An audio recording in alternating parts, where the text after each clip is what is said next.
This incompetent will finally embarrass herself. After this deal, I'm done with her. I stared at the text message glowing on Miles's tablet screen, my coffee growing cold in my hands. The words felt like ice water in my veins. 6 months, some months I had poured my heart, soul, and every waking moment into preparing for tomorrow's pitch meeting with Gravera Group, the deal that would make or break our consulting firm, Thornland Analytics. My name is Joanna Wilkes, and for the past 8 years, I've been building something I thought was ours. Miles and I started this business together in Portland, Oregon, working 16-hour days from our cramped apartment, surviving on instant noodles and determination. I was the strategist, the one who crafted our proposals and presentations. He was the charmer, the face that clients loved. At least that's what I believed. The tablet had been sitting on our kitchen counter, forgotten, after Miles rushed upstairs to take what he called an urgent client call.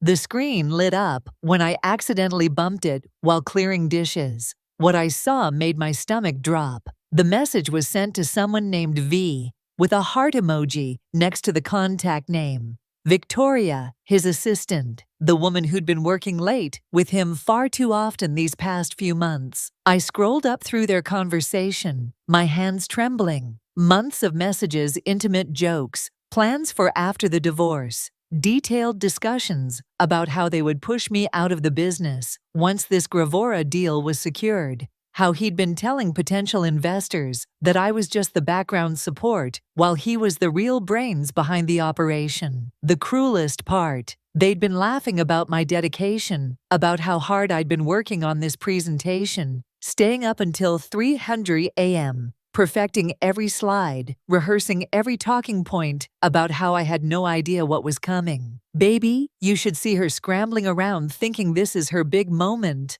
One message read, she has no clue that tomorrow is the day I finally get rid of the dead weight. Victoria had responded with laughing emojis and a message that made my blood boil. Can't wait to celebrate afterward, just you and me, running the show. I heard Miles's footsteps on the stairs. Quickly, I placed the tablet exactly where I'd found it and pretended to be loading the dishwasher. My mind was racing, but my face remained calm. 8 years of marriage to a manipulator had taught me how to hide my emotions when I needed to. Everything okay down here? Miles asked, wrapping his arms around me from behind. His touch, which once brought comfort, now felt like a snake coiling around my shoulders. Perfect, I said, leaning back against him with a smile that could have won an Oscar. Just thinking about tomorrow. I'm so excited about our presentation. He squeezed me tighter. Our presentation? That's right, sweetheart. We're going to crush it together. Together. What a beautiful lie. The next morning arrived with deceptive normalcy. I woke at 6:00 a.m. As always, went through my usual routine of yoga and meditation, then headed to our home office to do final prep work. Miles was already there, looking fresh and confident in his navy suit, the one I'd bought him for our anniversary last year. Big day, he said, not looking up from his laptop. Are you feeling ready? More than ready, I replied, settling at my desk. The presentation was loaded on both our computers, backup copies saved to the cloud. Every slide was perfect, every statistic verified, every argument bulletproof. I'd spent the last 6 months researching Gravera Group's pain points, their competition, their growth projections. This wasn't just a pitch, it was a surgical strike designed to address every concern they might have. What Miles didn't know was that I'd also spent the early morning hours making some additional preparations, a quick call to my divorce attorney, Rebecca Hayes, whom I'd worked with on several client cases, a discreet email to our accountant requesting copies of all business financial records, and most importantly, setting up a recording app on my phone. I'll make us some coffee, Miles announced around 9:00 a.m. The meeting was scheduled for 10:30 a.m. via video conference. Gravera Group's leadership team would be joining from their headquarters in Seattle, along with their legal counsel and 3 potential investors. I watched him move around our kitchen with the same easy confidence he'd always had. He was handsome. I'd give him that dark hair with just enough gray at the temples to look distinguished green eyes that could charm anyone, a smile that had convinced me to trust him with my heart and my future. But this morning, I saw him differently. The way he hummed while he worked. Was he actually happy about what he was planning to do to me? He returned with 2 matching black mugs, his and hers coffee cups we'd bought during our honeymoon in Italy. The irony wasn't lost on me. "Here you go, honey," he said, setting my mug down with extra care. "Drink up. You'll need the energy." The coffee looked and smelled normal. Dark roast, just how I liked it. But his smile was too sweet, too deliberate. I took a small sip and watched his face. Was that satisfaction I saw flash across his features? "Thank you," I said warmly. "You always take such good care of me." His phone buzzed. Victoria, no doubt. "I need to use the bathroom quickly before we start," he said, already moving toward the hallway. "Can you pull up the presentation? I want everything ready to go." The moment he disappeared, I sprang into action. I switched our mugs with practiced efficiency, placing his in front of my computer and mine in front of his. Then I settled back into my chair, pulled up the presentation, and waited. When he returned, he sat down without glancing at the mug, took a generous sip of what he thought was his untainted coffee, and smiled at me with perfect oblivious satisfaction. The meeting was about to begin, and so was his downfall. At exactly 10:30 a.m., our computer screen filled with faces. Harrison Webb, Gravora Group's CEO, appeared in the main window, a distinguished man in his 60s with sharp eyes that missed nothing. Beside him sat Jennifer Coleman, their chief operating officer, and Thomas Rivera, their head of business development. 3 additional windows showed the potential investors Miles had been courting for months. "Good morning, everyone," Harrison said, his voice clear through our speakers. "We're excited to hear what Thornland Analytics has prepared for us today." Miles straightened in his chair, his confident smile firmly in place. "Thank you for this opportunity, Harrison. Joanna and I have been working tirelessly to create something we believe will transform your operational efficiency." I noticed he emphasized Joanna and I, making sure to position himself as the leader. But as he reached for his coffee mug to take another sip, I caught something else, a slight tremor in his hand. "Interesting." "Before we begin," I interjected smoothly, "I want to acknowledge what an honor this is. Gravora Group's reputation for innovation precedes you, and we're thrilled to potentially partner with an organization that shares our commitment to excellence." The investors nodded approvingly. This was exactly the kind of respect and professionalism they expected. Miles shot me a quick glance. Was that irritation, or was the substance he'd intended for me already beginning to affect him? "Shall we dive in?" Miles asked, clicking to the first slide. "Our analysis indicates..." He paused, blinking hard. "Our analysis indicates that Gravora Group faces 3 primary challenges in the current market landscape." His voice was still strong, but I noticed he was speaking more slowly than usual. Harrison leaned forward slightly, his attention fully focused. These were sharp business people. They'd notice any sign of weakness or unprofessionalism. "The first challenge," Miles continued, "is operational redundancy across your regional offices. Our research shows..." Another pause. He rubbed his temple with his free hand while reaching for his coffee with the other. "Shows that you could achieve 18% greater efficiencies through streamlined processes." I watched the investors' faces. They were listening intently, but I could see subtle signs of concern beginning to form. Miles was stumbling slightly over words that should have been second nature to him. "The second challenge involves data integration," I said, seamlessly taking over. "Your current systems operate in silos, which creates delays in decision-making and reduces your competitive advantage." As I spoke, Miles took another long drink from his mug.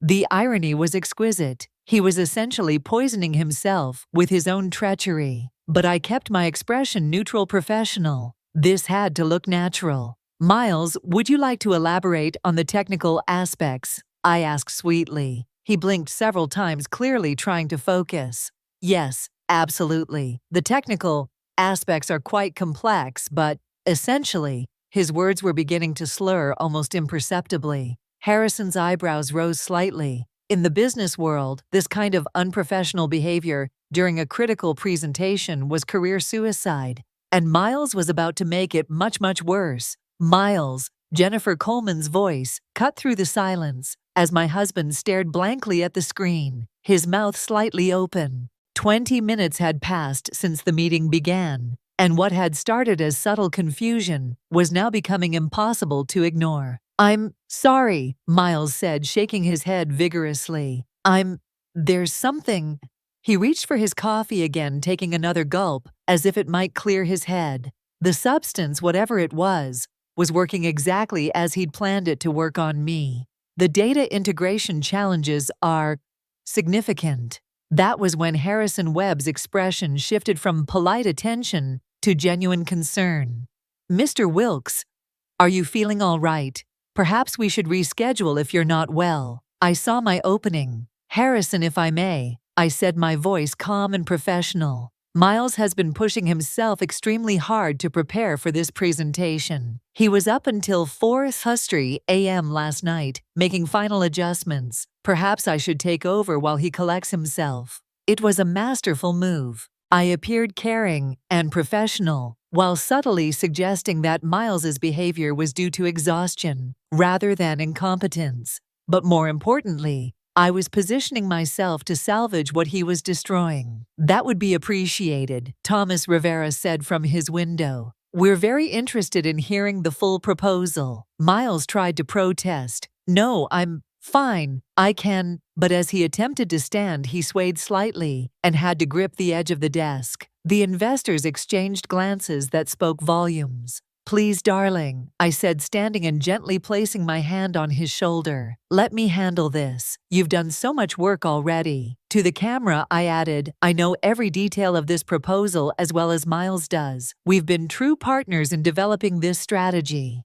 What I didn't mention was that I had developed 90% of it myself. Miles had been the presentation face, but I'd been the brains behind every analysis, every recommendation, every innovative solution we were proposing. I smoothly transitioned to the next slide. As I was saying, your data integration challenges create a ripple effect throughout your entire operation. Our analysis of your Q3 reports shows that information delays cost you approximately $2 million in missed opportunities. Now I was in my element. This was what I'd been born to do: take complex business problems and create elegant, profitable solutions. As I spoke, I watched the investors' faces transform from concern to interest to genuine excitement. Furthermore, I continued clicking to a detailed chart I'd spent weeks perfecting. Our proposed implementation timeline would have you seeing measurable results within 90 days, with full optimization achieved in 6 months.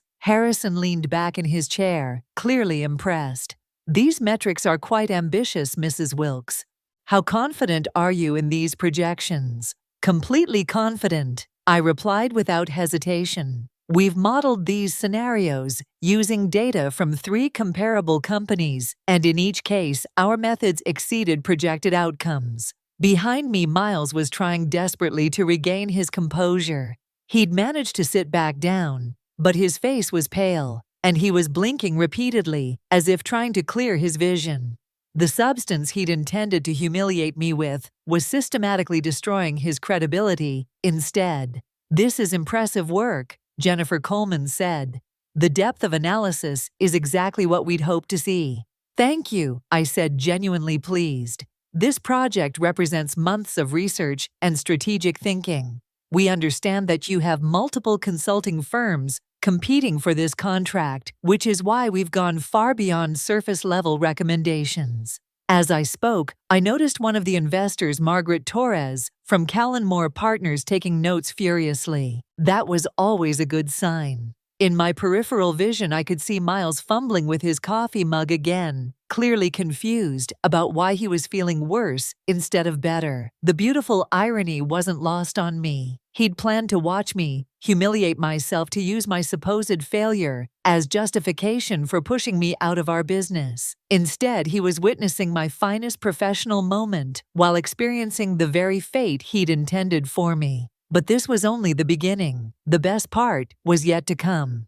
If we could move to the implementation timeline, I said, advancing to slide 12, you'll see that we've broken the project into 3 distinct phases, each with measurable milestones and success metrics. Harrison Webb nodded approvingly, but his attention kept drifting to Miles, who was now gripping the arms of his chair as if the room were spinning. "Mr. Wilkes, are you certain you don't need medical attention?" This was the moment I'd been waiting for.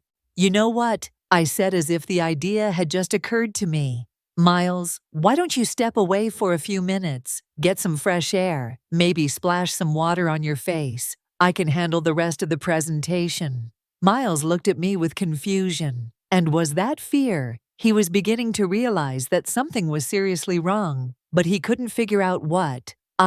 Yes, maybe that's a good idea," he mumbled, struggling to stand. As he left the room, swaying slightly, I turned back to the camera with a concerned but professional expression. "I apologize for the interruption. My husband has been under tremendous pressure lately. He's incredibly dedicated to this project." "Of course," Jennifer Coleman said kindly. "Please continue. This presentation is fascinating." And continue, I did. Without Miles's presence, I felt a freedom I hadn't experienced in years. This was my work, my expertise, my moment to shine. I moved through the remaining slides with precision and passion, addressing every question with detailed knowledge that clearly impressed our audience. "Your competitive analysis is particularly thorough," Thomas Rivera commented. "How did you obtain such detailed insights into Gravoriga Group's market position?" 3 months of deep research, I replied honestly. I personally interviewed 15 industry experts, analyzed years of market data, and conducted focus groups with your target demographic. This isn't theoretical. It's based on real-world intelligence. I could see the excitement building in their faces. These were business people who appreciated thoroughness, and I'd given them exactly what they were looking for. My phone, which I'd set to record at the beginning of the meeting, was capturing everything, not just the presentation, but also Miles's gradual deterioration and my seamless takeover, evidence that would be crucial for what came next. "Mrs.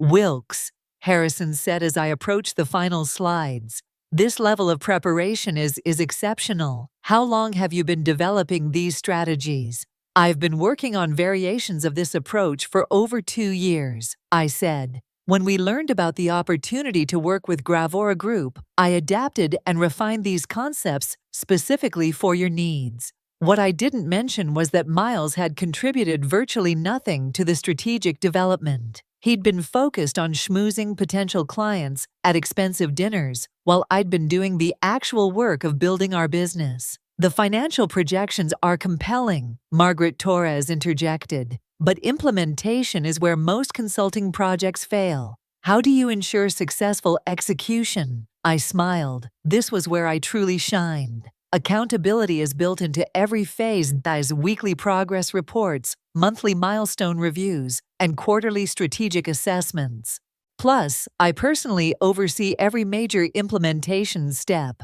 "You personally?" Harrison asked. "Absolutely. This isn't a project we hand off to junior staff. When you work with Thornland Analytics, you get our senior-level expertise throughout the entire process." I was being careful with my language, subtly positioning myself as the primary resource rather than Miles. But I was doing it professionally, focusing on capability, rather than making any negative comments about my husband. As we moved into the final phase of the presentation, I felt a surge of confidence I hadn't experienced in months. This was going better than I'd ever dreamed. And the best part, Miles was missing his own professional distraction. The presentation concluded to enthusiastic responses from all participants. Harrison Webb looked genuinely excited. Jennifer Coleman was asking detailed follow-up questions, and the investors were clearly impressed by what they'd seen.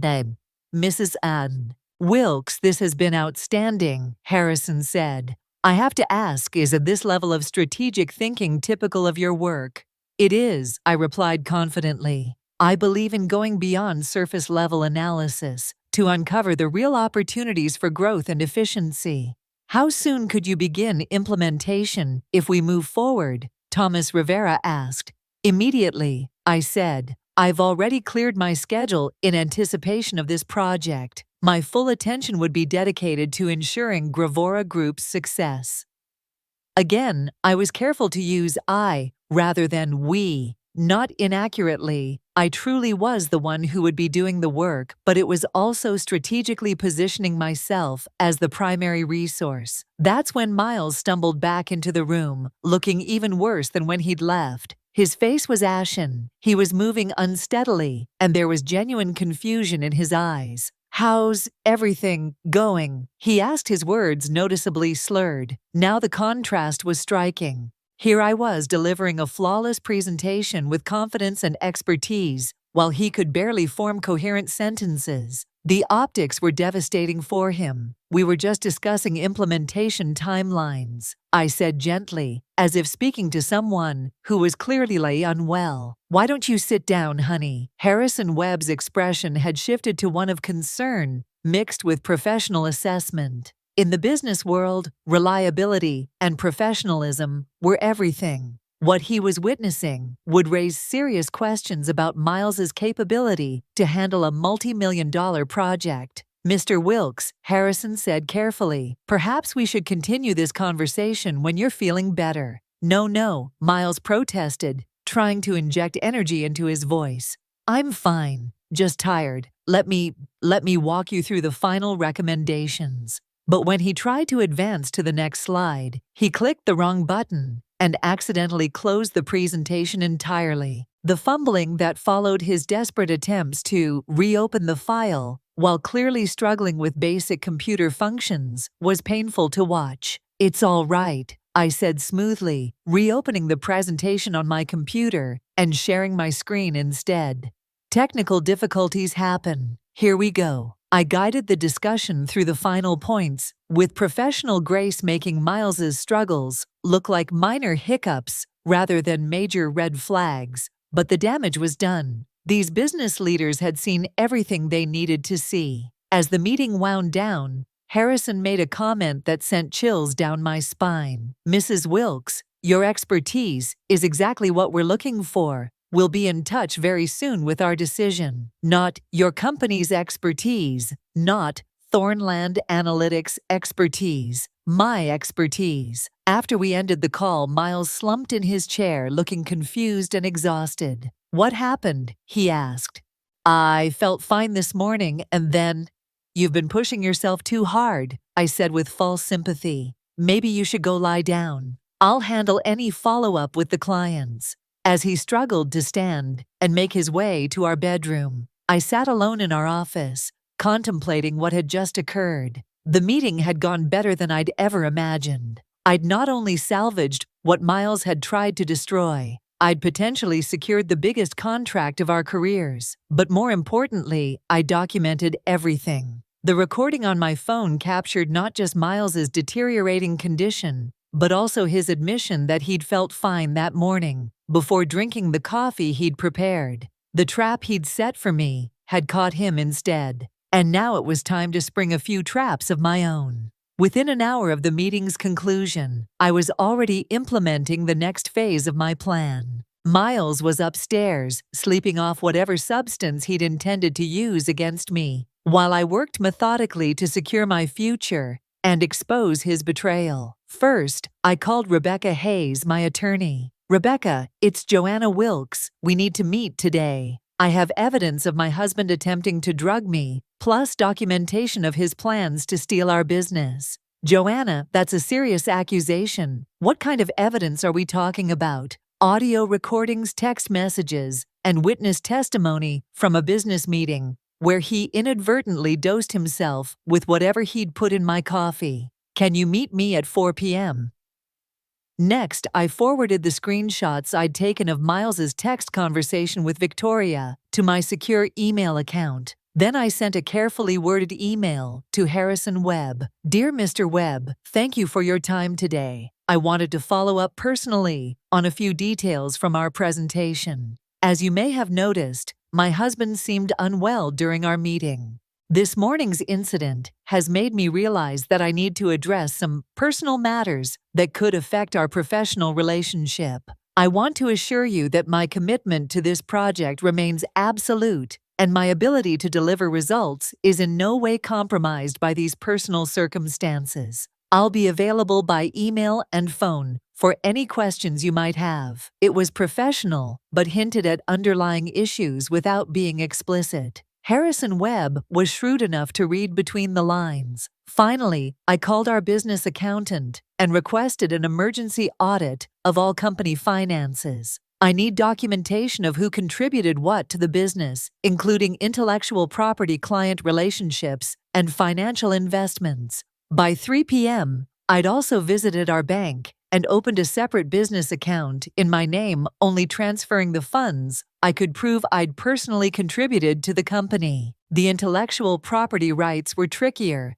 but Rebecca would help me sort through those. Miles was still sleeping when I left for my attorney meeting. I left a note saying I'd gone to run errands and would be back by dinner. Let him think everything was normal for a few more hours. The irony was delicious. He'd spent months planning to push me out of our business, thinking I was too naive and trusting to see it coming. But his own arrogance had blinded him to the most important fact: I'd built this company. I was the strategist, the researcher, the one who created the solutions our clients paid for. He'd just been the pretty face delivering my work. Now he was about to learn exactly what happened when you underestimated the woman who'd made your success possible. At 6:00 p.m., I returned home to find Miles awake, but still groggy, sitting at our kitchen table with a cup of tea. The irony of him drinking something I'd prepared wasn't lost on me, though this time it was just harmless chamomile.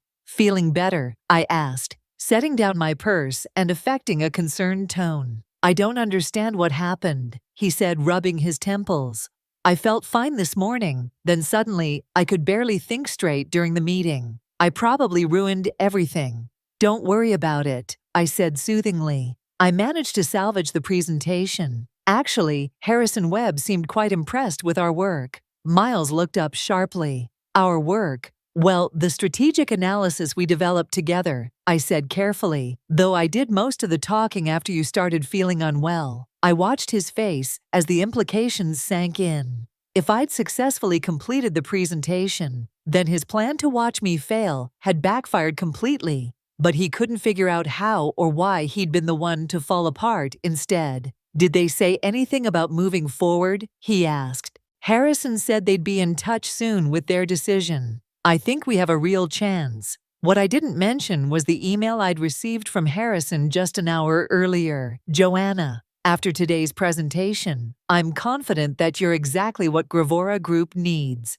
Let's schedule a call tomorrow to discuss terms. I was impressed not only by your strategic thinking, but also by your professionalism under difficult circumstances. The contract was mine. The business was mine, and tomorrow Miles would learn exactly how thoroughly his life was about to change." As we sat there sharing dinner, him still confused about his mysterious illness, and me quietly planning his downfall, I reflected on how poetic justice could be. He'd tried to drug me into professional humiliation. Instead, he drugged himself into obsolescence. The revenge was just beginning, but already it was more satisfying than I'd ever imagined. 6 months later, as I sat in my new office overlooking downtown Portland, reviewing the latest quarterly reports from the Gravora Group project, the results exceeded even my optimistic projections. We'd achieved a 22% efficiency increase and saved them $3.8 million in the first phase alone. The divorce had been swift and decisive. Rebecca Hayes had presented such compelling evidence of Miles's attempted sabotage and planned theft that his attorney had advised him to settle quickly. I'd retained full ownership of Thornland Analytics, along with our client list and all intellectual property I could prove I'd developed. Miles had tried to contest the settlement, claiming he'd been drugged without his knowledge. But when the toxicology report revealed traces of a mild sedative, something easily obtainable, but requiring premeditation to use, Combined with his text messages plotting to remove me from the business, his credibility had crumbled entirely. Victoria had been terminated from her position the same week I'd forwarded her inappropriate communications with my husband to her professional licensing board. The consulting industry in Portland was smaller than most people realized. Her reputation was effectively finished. I'd expanded the business by 40%, hired 3 brilliant analysts, and secured 2 additional major contracts based solely on the success of the Gravora project. The company that Miles had planned to steal from me was now thriving beyond either of our original dreams, and it was mine alone. Sometimes late in the evening, when I reviewed my work, I thought about that morning 6 months ago, how he'd handed me that coffee with such smug satisfaction, so certain he was about to watch me destroy myself. How he'd never imagined that his own arrogance would be his downfall. The beauty of perfect revenge, I'd learned, wasn't in elaborate schemes or dramatic confrontations. It was in simply allowing someone's own malice to consume them, while you stepped aside and claimed the life they tried to steal. Miles had taught me one final valuable lesson: never trust someone who would poison your coffee. But more importantly, always make sure you know which cup is which. In the end, justice had been served in the most fitting way possible. He'd drunk deeply from the cup of his own treachery, and I'd inherited everything he'd thought was his. As I looked toward the future, I couldn't help but smile at how perfectly the tables had turned in my favor.